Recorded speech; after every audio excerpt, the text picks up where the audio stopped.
This video is sponsored by Squarespace. The Sims, the game that started it all. Released in the year 2000, The Sims was revolutionary, allowing players to not only build and design detailed homes, but create and control the people that lived inside them as they went about their day-to-day lives. It was an instant smash hit and quickly became a global phenomenon, and it set the tone for future Sims games to come.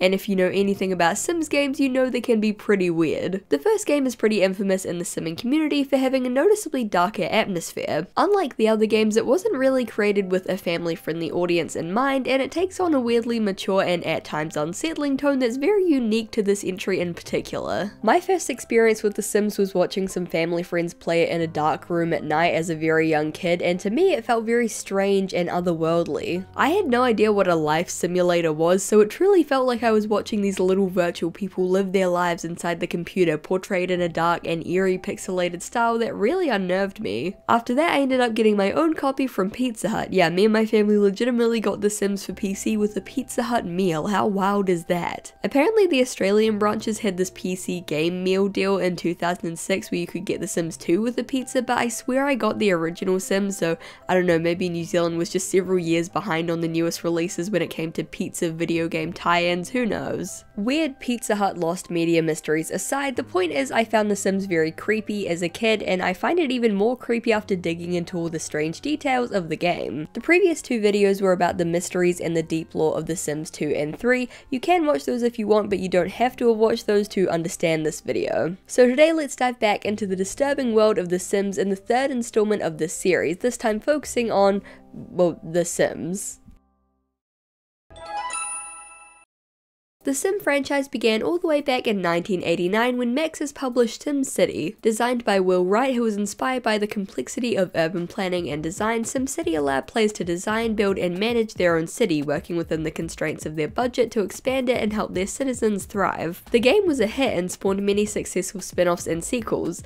And that one from 2013 that we don't talk about. Only a few years after the release of SimCity, Wright lost his home in the Oakland firestorm of 1991. Having to replace all of his belongings and essentially rebuild his life from the ground up gave him the idea for a video game, and he formulated the idea of a quote-unquote virtual dollhouse. Despite the huge success of SimCity and all of the simoleons that it brought them, Maxis weren't too enthusiastic about Wright's new idea. From Game Master, a 2006 article written by John Seabrook, quote, "When Wright took his idea to the Maxis board of directors," Jeff Braun says, "the board looked at The Sims and said, what is this? He wants to do an interactive dollhouse? The guy is out of his mind. Dollhouses were for girls, and girls didn't play video games. Maxis gave little support or financing for the game. Electronic Arts, which brought Maxis in 1997, was more enthusiastic." After EA acquired Maxis, development was full speed ahead on Wright's kooky idea, but it wasn't all smooth sailing, as there was actually a lot of internal conflict about the inclusion of same-sex romances in the game.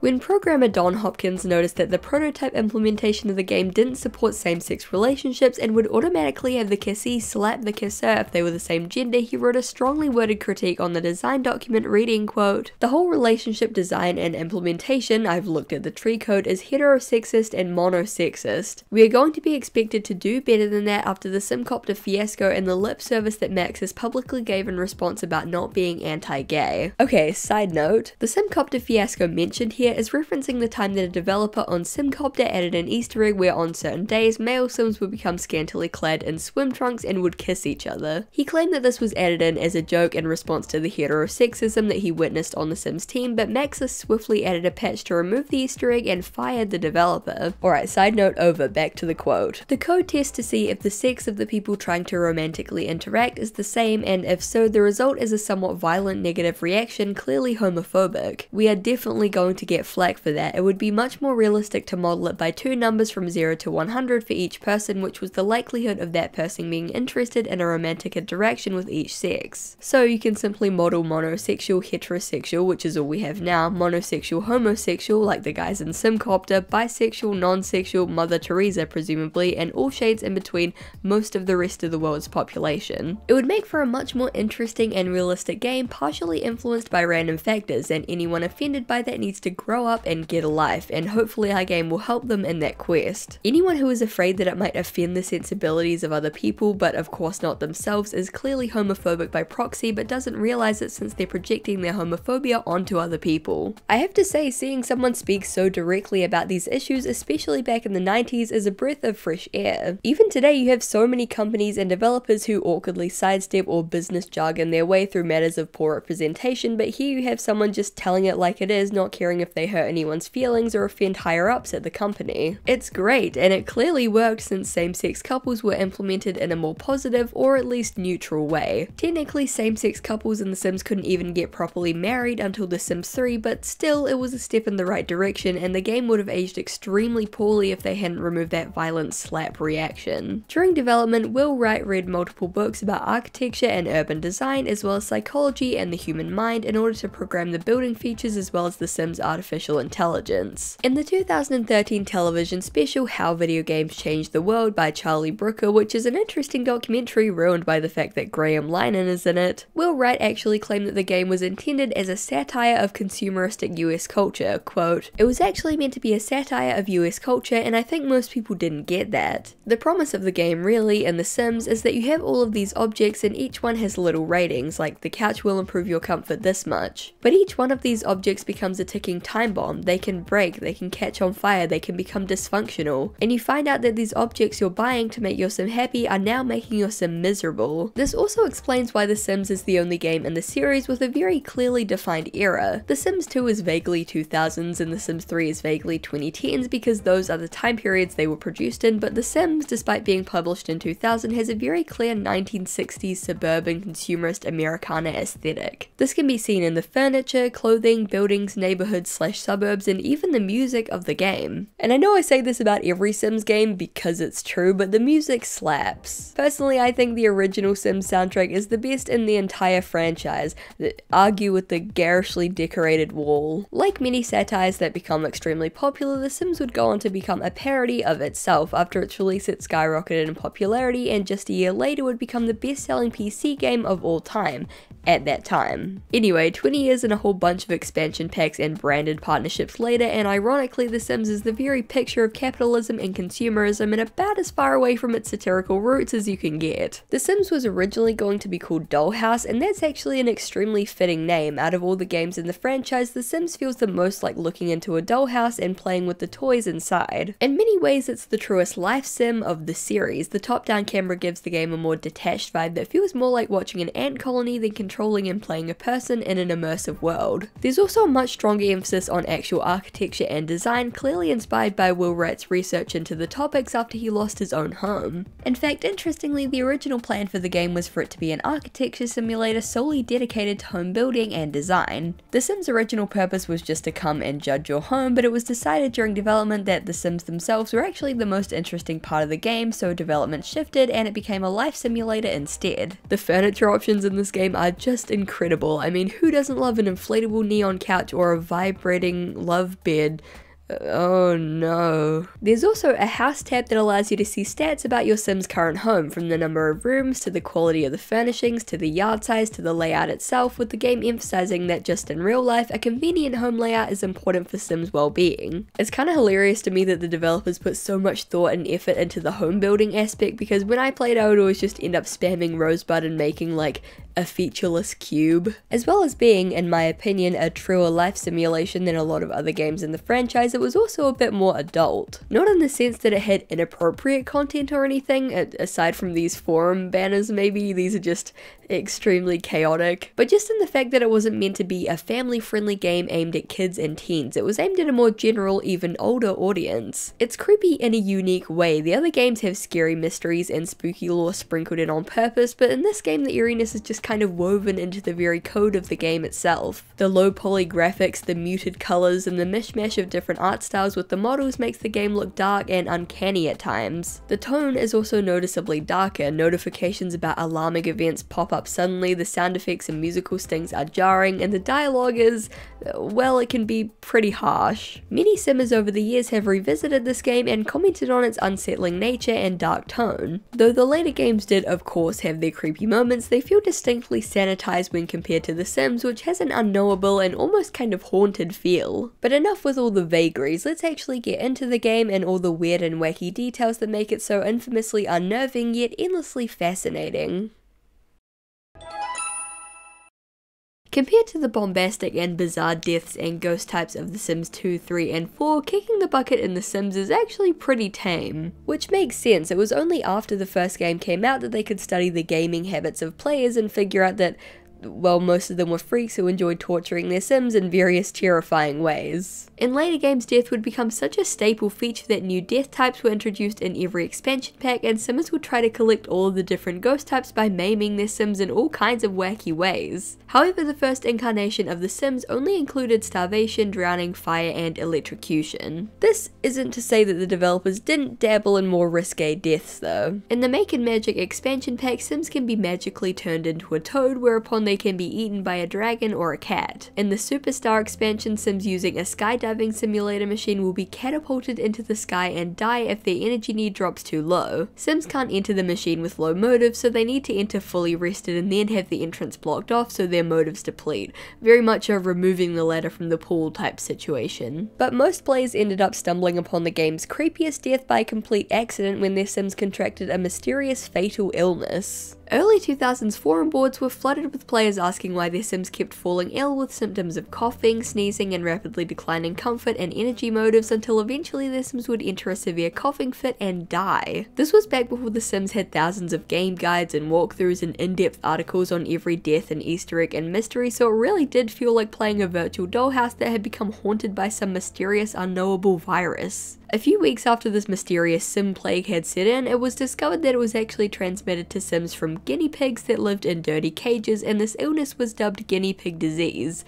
Very creative, guys. There are 3 ways to cure the disease: keeping the infected Sims home and in bed to keep their energy and comfort motive up, purchasing the forgotten guinea pig painting, or drinking a specific potion from the concoctination station. While this death might sound a little bit tame in comparison to the gruesome fates that Sims would meet in the later games, you have to keep in mind that The Sims really kept players in the dark about a lot of mechanics. There were no on-screen warnings or status alerts to inform you of the fact that your Sim had gotten sick, so many young Simmers assumed that their Sims had caught a simple cold before having to watch on horrified as they coughed and spluttered and keeled over with no explanation. That hamster disease really freaked me out. I didn't have internet back then and my friends didn't really like The Sims, so I wouldn't know about secret stuff in the game. My Sim was a guy living alone with his hamster. I cleaned it from time to time, but I guess it wasn't enough. One day my Sim started to cough. It took a second at the beginning, but later he was coughing more and more. I was trying to call for an ambulance or find some sort of medicine, but there was nothing. One day he coughed so much that he couldn't get to work, and a day later he died.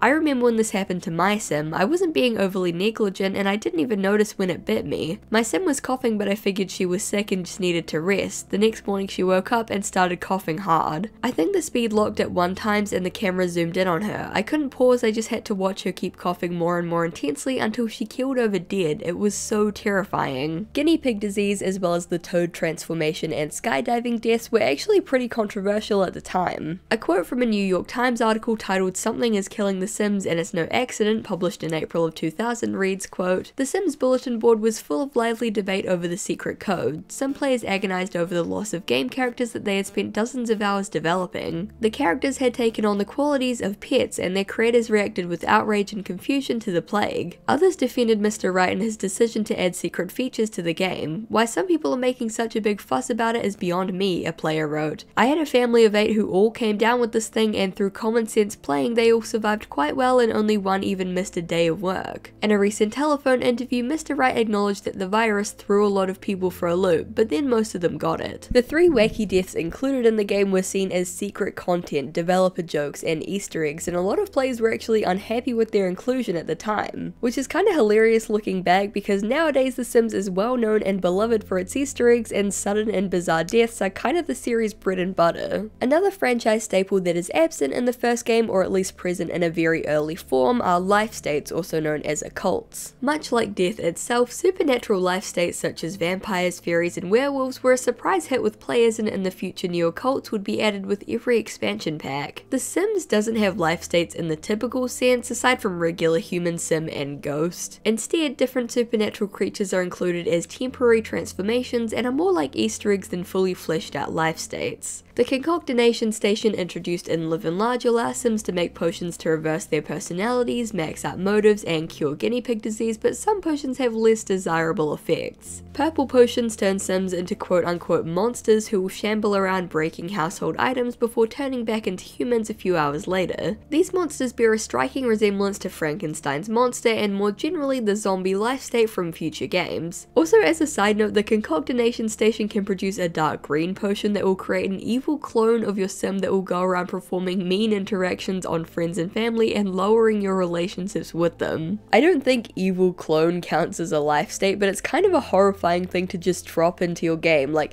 yeah, clones exist and they're evil and they want to ruin your life. Although, to be fair, if I was a clone, that might be what I would do to my clone self, just like ruin their social lives by being embarrassing. Also introduced in Live and Large is the Genie, though he functions more as an NPC and not a playable life state. Using his magical powers, he can be summoned from a lamp and grant Sims wishes, though more often than not these will backfire horribly. However, this seems to come from a place of sheer ineptitude rather than malice. In the Make and Magic expansion, Sims can learn to use magic, but the words witch and warlock are never used, and magic users will still look like regular old Sims. In Magic Town, Sims can buy eggs that hatch into dragons, which can be kept as super cute little pets, and there are two NPCs called Fairy Queen Mara and Vicky Vampirus who appear to be the fairy and vampire occults respectively. However, the main way to turn your sim into an occult, and the mechanic that likely inspired the more complex life state system in The Sims 2, 3, and 4 was the Beauty and the Beast charm. This spell is able to be cast by magic users and can change the appearance of a sim to be beastly. These beastly appearances include models that resemble various life states, from vampires to these terrifying realistic rabid werewolves to these really cool early versions of plant sims. Makes me yearn for a time when plant sims actually looked like plants instead of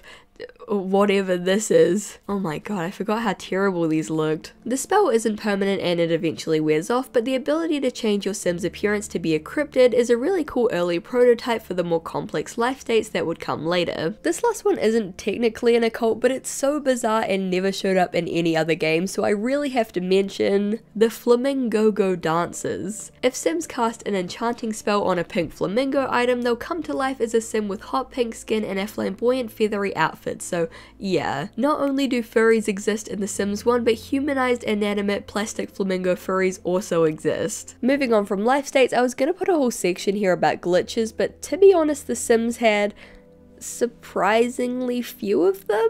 The game wasn't perfect or polished to perfection by any means, but compared to the ramshackle spaghetti code in a trench coat masquerading as a game that was The Sims 2 and The Sims 3, which was so badly optimized that it was near unplayable for many people, the first installment is actually pretty stable. But it does have one glitch. One terrifying, horrifying glitch that is a genuine contender for the scariest in the entire franchise. Which is saying a lot when screenshots like this exist. It's known as the upside down head glitch, or more commonly upside down head syndrome, and looks like this. Yes, if a sim becomes corrupted, their icon will change from an image of their own face to the gaunt face of a woman against a stark black background flipped upside down. Even more bizarrely, the woman's face will change expressions, whereas the regular non-glitch sim thumbnails are completely static and don't move at all. Seeing this face pop up and start moving during a midnight play session with all the lights turned off would be enough to make any simmer believe in ghosts, but there's a simple explanation. As explained on the cutting room floor, the upside down head, called Unknown Face in the files, is actually a pre-release character called the Duchess that never made it into the final game. When a sim's thumbnail is missing, usually the result of missing or corrupted head textures, the game will automatically use Unknown Face as a replacement image. Dynamic changing expressions for thumbnails were an early feature that ended up getting scrapped early on in development, but somehow snuck in as a glitch. Still, even after knowing all that, if I saw this thing pop up in my game, I wouldn't be sleeping for at least a week. Personally, I never experienced this glitch in my own playthroughs of the game, but I really want to know if any of you did.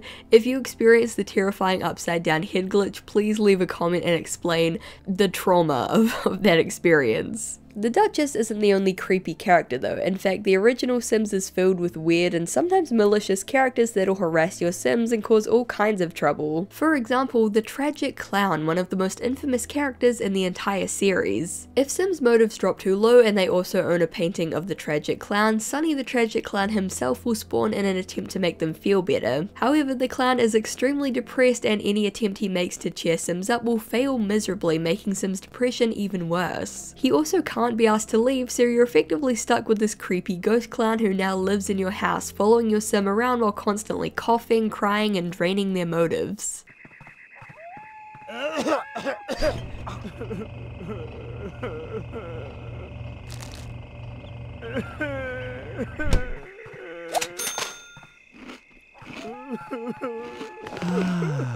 If you try to trap the clown in a doorless room to get rid of him, he'll jump through a magic hole to get out. The clown is also supernaturally linked with the painting. If you set fire to it, he'll burn to death, and if you sell it, he'll leave the lot permanently. You can also call clown catchers to capture the tragic clown and remove him from your lot and repossess the painting so he can't come back. But believe it or not, Sunny's story gets even more sinister. While he was absent from The Sims 2, he makes a reappearance in The Sims 3, in a graveyard. The tragic clown is buried in Sunset Valley, having died from drowning. This is an oddity since one of his traits is listed as hydrophobe, and it's almost impossible for hydrophobic Sims to die in this way. From the Sims wiki, quote, "This may imply an unusual cause of death, such as dying from crying, being drowned by others, or developing this trait after his death, which is not possible through normal gameplay." Those nerds who are fully brushed up on their Sims lore and have been paying attention to the timeline may realize that the tragic clown's inclusion in The Sims 3 doesn't make any sense. For those who don't know, the Sims timeline is a little confusing. Canonically, The Sims is the earliest point on the timeline, the original Sims comes next, and The Sims 2 is the most current point on the timeline, with The Sims 4 being set in an alternate universe. It's kind of convoluted and complex, but basically what that means is that The Sims 3 happened before The Sims.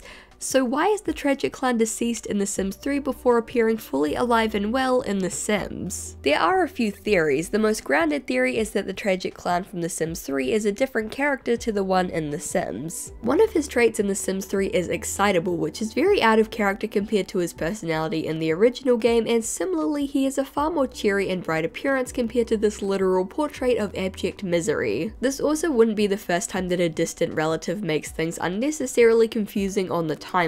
As we discussed in the Sims 2 video, Agnes Crumplebottom, also known as Miss Crumplebottom, is a distant relative of Mrs. Crumplebottom. They're distinctly different people on different points of the timeline. The other more unsettling theory is that The Sims 3 depicts the tragic clown's origin story. He started off as a normal, cheery and excitable clown who also happened to be afraid of water. After suffering from some sort of water-related death, whether accidental or planned, he became the tragic clown, forced to walk the mortal earth as a spirit to spread cheer and laughter, but doomed to fail due to his own grief. This would explain why he's constantly crying and coughing, and why he possesses magical qualities such as being intrinsically tied to the painting and being able to teleport through magic holes. Whatever the case, it's clear that there's much more to Sunny's tragic tale than meets the eye. Another creepy NPC that can be encountered is the Obsessed Fan. Fame was introduced in the Superstar expansion pack and allowed Sims to gain popularity and become celebrities. But as we all know, with celebrity status comes fans, and with fans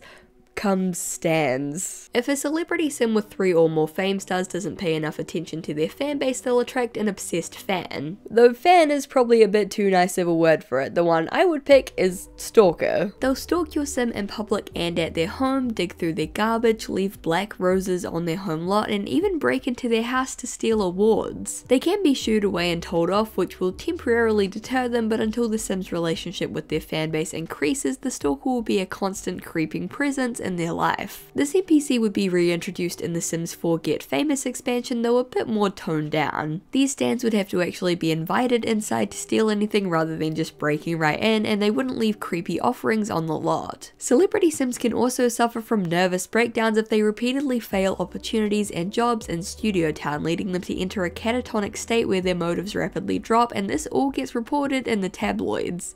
depressingly realistic. One feature that's unique to the original game are prank calls. Sims can receive prank calls at any time, including the middle of the night. Some are just random and silly, like, "Do you canoe?" The number 3 is very important in your life right now. Your psychic advisor suggests that you work on improving relationships with those closest to you because you'll need them in the next lunar review. We're fixing your phone line, don't pick up the phone next time it rings. But some are downright horrifying. "You have been chosen, they will come soon. The drop-off has been made. You've been warned. The end is near. Make preparations. Your psychic advisor's head has just exploded. Be forewarned. They're coming soon." Maybe you should think twice about opening the door. Imagine playing this game as a child, picking up the phone and seeing this message pop up with absolutely zero context, accompanied by this terrifying mask face. Will Wright is an evil, evil man. Another seemingly innocuous feature that's actually super unnerving is military school. Children have to attend school regularly and get good grades to succeed. If their grade stays at an F for too long, a pop-up will appear that reads, "Your poor grades are putting you in the express line for military school. If your grades do not improve quickly, you may be saluting your superiors in short order." If the child doesn't show up to school the next morning in a good mood or immediately improve their grades before school the next day, another pop-up will appear reading, "You blew it big time, no more second chances for you. Military school is your next stop. We won't be seeing your face around here again, that's for sure." If you're thinking, wow, that sounds ominous,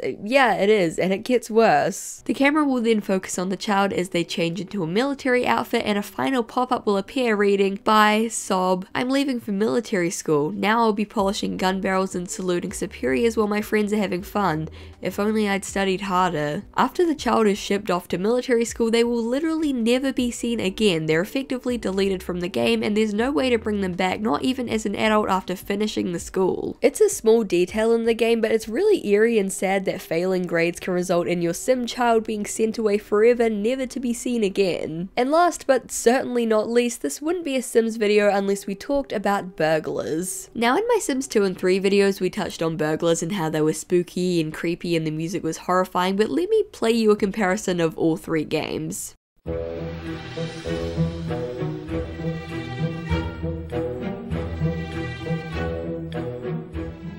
The Sims 3 sounds sneaky and almost cartoonish, pretty fitting for a burglar.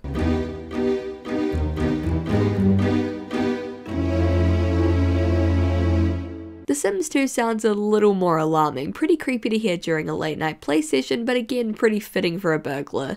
But The Sims...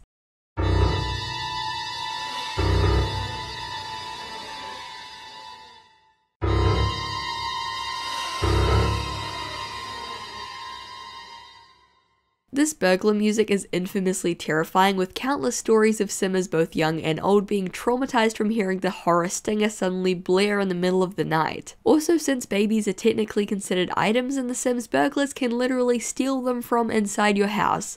Absolute nightmare fuel.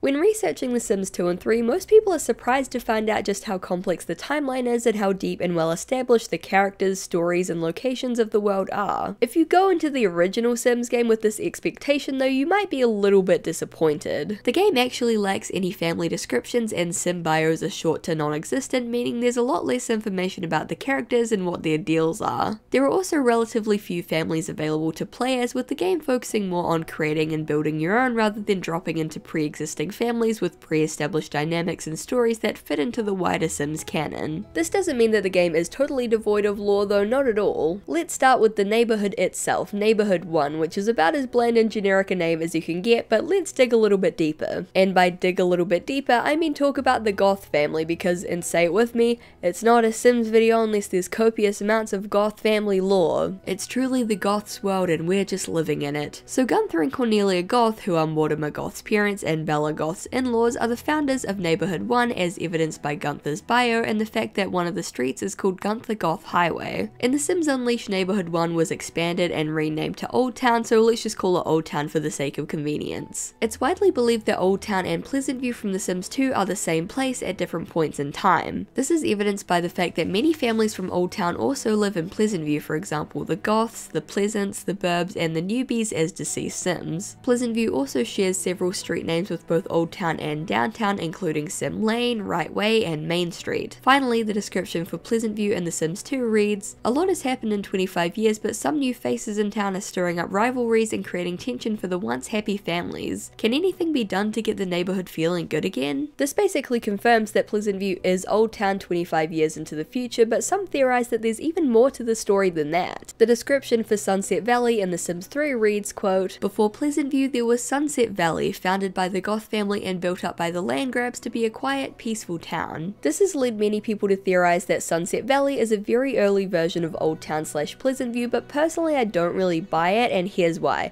And bear with me because this is going to get confusing because, well, it's The Sims. Gunther's bio states that he founded Old Town, so for all three towns to be the same place, Gunther had to have also founded Sunset Valley. After all, a town can undergo any number of changes over time, but it can only really be founded once. But I don't think that he was the founder of Sunset Valley. There are no specific mentions in that game of Gunther or Cornelia being founders, and Gunther's bio in The Sims 3 reads, quote, "You can tell just by looking at him that Gunther Goth comes from old money, but he doesn't seem arrogant or greedy, just comfortable with the fact that he has been rich all of his life. If Gunther came from old money, it stands to reason that that money came from much older and much wealthier members of the Goth family who likely founded the town. His deceased parents Gretel and Victor are likely candidates. With their wealthy appearance, Victor's mega CEO job, and Gretel's living the lap of luxury lifetime wish, it's likely that they, or perhaps even older Goth descendants, founded the town." My personal theory is that Sunset Valley is a different place to Old Town / Pleasantview, but is probably somewhere close by. One of the main conflicts in Sunset Valley is a rivalry between the three wealthiest families, the Goths, the Landgrabs, and the Altos. Though it's stated that the Goths founded the town, it's also stated that the Landgrabs quote-unquote built it up, and Nancy Landgrab's bio states that Nancy's family more or less founded the town. From these conflicting accounts we can gather that there's an ongoing feud between the two families about who actually founded Sunset Valley, with the Landgrabs swooping in to use their money to build up the town and take credit from the Goths. This, combined with the extremely wealthy Alto family moving into town to cause trouble, may have caused Gunther and Cornelia to use that old money of theirs to move somewhere new and found Old Town. Sunset Valley being a different place to Old Town / Pleasantview would also explain why the Landgrabs don't feature in The Sims at all. If their longtime rivals the Goths moved out of town, that would be the perfect situation for them. Then they could swoop in, take the credit, and run the town as their own without any rivalries going on. Eventually Gunther and Cornelia would pass on, but Mortimer stayed in Old Town and grew his family and his fortune, and over time the town eventually became the Pleasantview that we know and love in The Sims 2.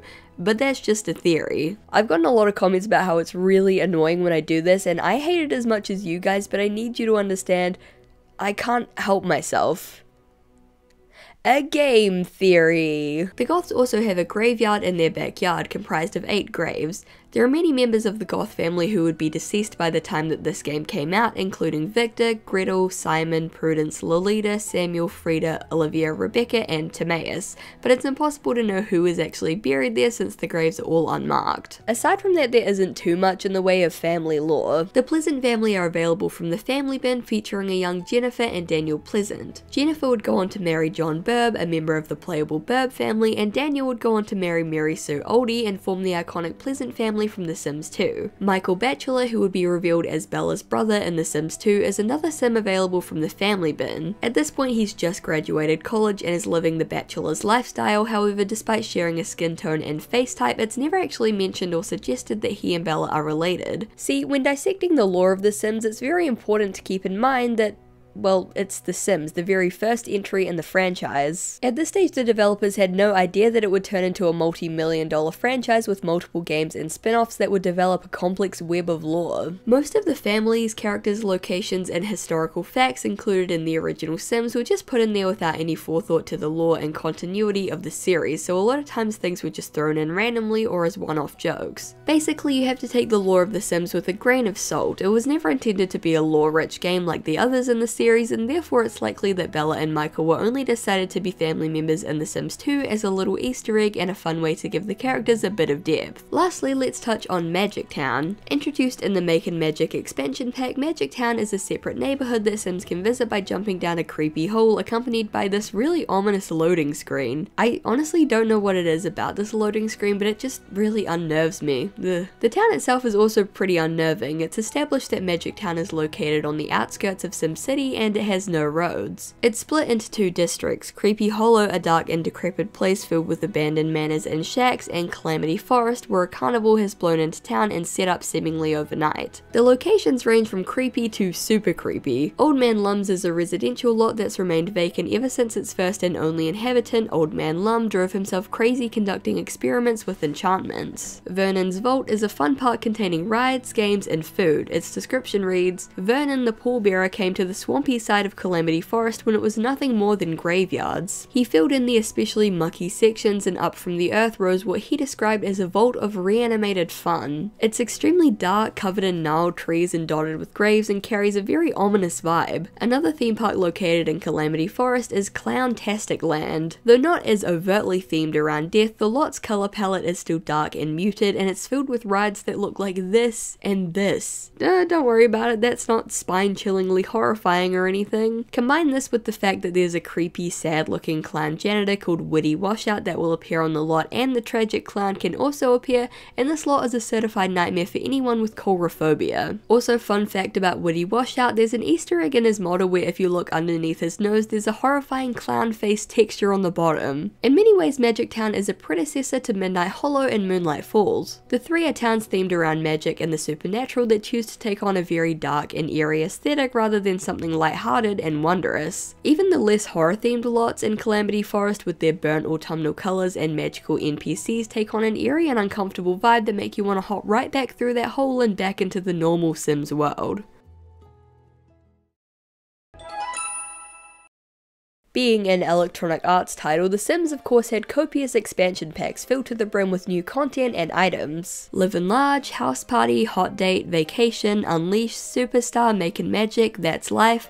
Wait, one of these things is not like the others.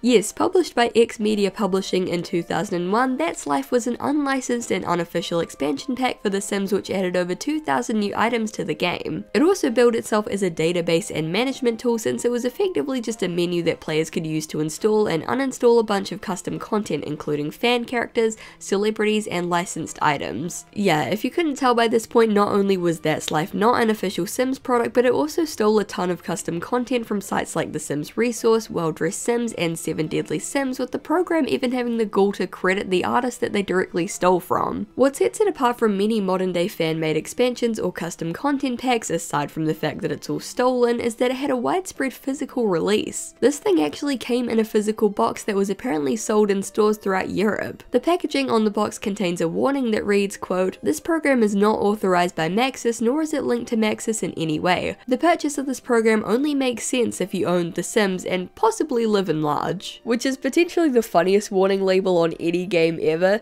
What do you mean possibly? You made it! Despite the copious disclaimers on the box and in the game manual that the game wasn't affiliated with Maxis, the early Simming community was still furious over this bootleg box of lies and petitioned for it to be taken off of shelves. So obviously X Media Publishing did the reasonable thing and made a second one.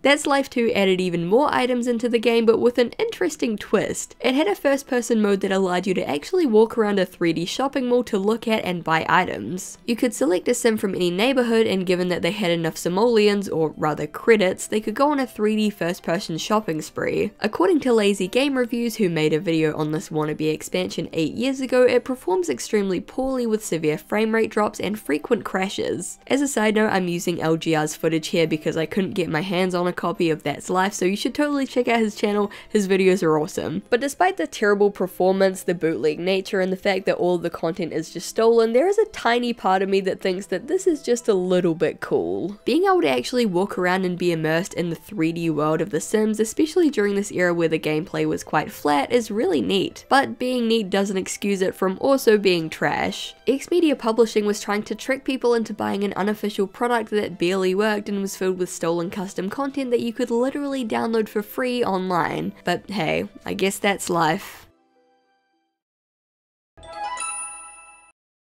For all of its flaws, oddities, and pants-shittingly terrifying music, The Sims will always be legendary. It was literally the blueprint. It was one of the first games of its kind to take the world by storm and launch the life simulation genre into the mainstream. When it was pitched, the idea of an everyday life simulator and house builder was criticized as boring and mundane, but The Sims is anything but. It's not afraid to be different, it's random and weird and wacky, it's filled with snarky humor and biting commentary, and at times it's off-putting and creepy. It's unpredictable and strange, but that's what makes it The Sims, and that's why so many people of all ages and demographics from all across the globe have connected with it on such a personal level. It's a wonderfully weird game, and if you haven't ever played it, I can't recommend it enough, though unfortunately they don't actually sell copies of it anymore. If you want to play it like I did for this video though, I'm sure you'll find a copy out there somewhere.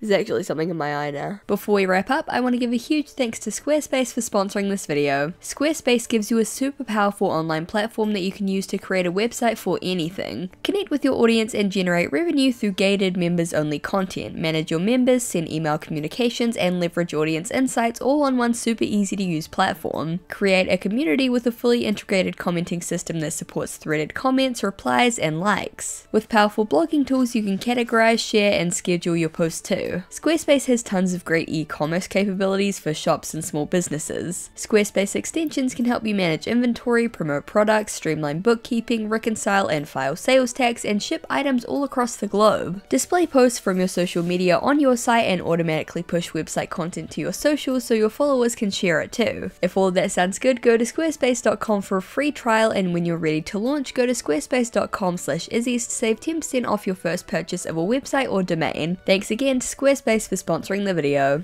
Thank you guys so much for watching, I really appreciate it. I hope that you really enjoyed this video. This is the third Sims video. We've done The Sims 1, 2, and 3 now. Which is like super exciting. This has been such a fun series to do, and we all know there's only one game left, and oh boy, that one is a doozy. I'm gonna take a bit of time to get that one all sorted because there's just so much to go through, but yeah, buckle in for that one, because wow. Like I said, thank you guys so much for watching. Again, I'm really sorry about my voice. I am like fully over the sickness, the cold that I had, but my voice just like hasn't improved, which has been so annoying. I've been kind of trying to like put it off so my voice improves, but it's been quite a while and it's like still like this, so yeah, I'm really sorry about that. I've been chugging water and Vicks throughout this video so it sounds okay, but yeah, I'm sure that it'll be better by the next video, but yeah, thank you for putting up with that. I'm really sorry. Yeah, anyway, thank you so much for watching. Thank you for supporting the channel, and yeah, I hope that your 2023 is off to a great start, and I hope to see you in the next one. Bye! A huge thank you to my Garfield overlords over on Patreon: Tenterbat, Oliver Lols, Caramel Coffee Bean, Blue Mayfeld, Electro Kitten, Katrina Likes 5e Stuff, Fitzy, Jorge K. Cruz, Michelle Olsen, Matt LRJ, SHSL Simpson, Doug, Dana Homegardener, Charlie B, Simon, John Leach, Ren Pendragon, Xavier Araujo, Helm Hamburger Hand, Durzo Blint, Sheriff Whiskey, The Furby Librarian, Astrian Vortex, Jesse Chisholm, Fish000, Grip Gunderson, Joe Bradshaw, and Arcantal. Thank you guys so much for supporting me, it means the world. If you want to join these guys over on Patreon, the link will be in the description. And yeah, thank you guys so much for supporting me. I really hope that you enjoyed this video, and I really hope to see you in the next one. Bye!